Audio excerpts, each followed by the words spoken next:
रावण और शिवलिंग की कथा। शिव पुराण में अनेक अद्भुत और शिक्षाप्रद कथाएं हैं, जिनमें से एक बहुत ही रोचक कथा रावण और शिवलिंग से जुड़ी है। यह कथा रावण की भक्ति, अहंकार और भगवान शिव की लीला को दर्शाती है। रावण, जो कि राक्षसों का राजा था, भगवान शिव का परम भक्त था। उसने शिव को प्रसन्न करने के लिए घोर तपस्या की। वह हिमालय पर्वत पर जाकर वर्षों तक कठोर तप करता रहा।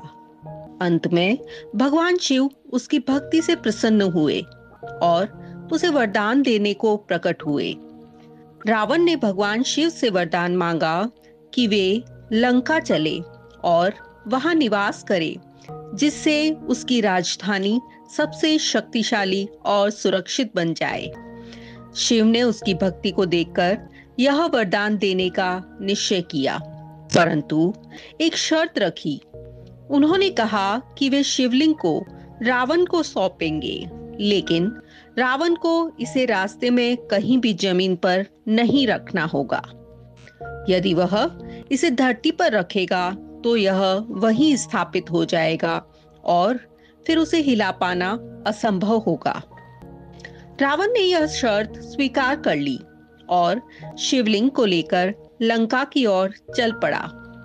देवता यह देखकर चिंतित हो गए कि यदि शिव लंका चले गए तो रावण और भी शक्तिशाली हो जाएगा। तब भगवान विष्णु और इंद्र ने मिलकर एक योजना बनाई। उन्होंने भगवान गणेश से सहायता मांगी।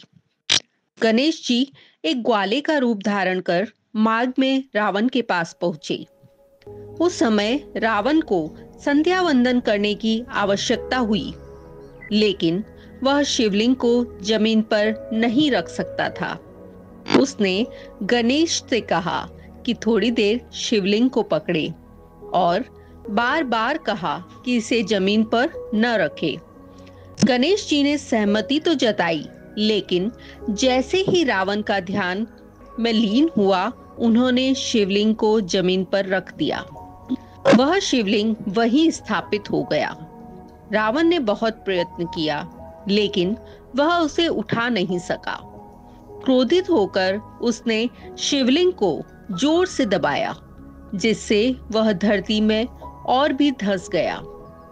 वह स्थान बाद में गोकर्ण के नाम से प्रसिद्ध हुआ और वहां आज भी यह शिवलिंग मौजूद है।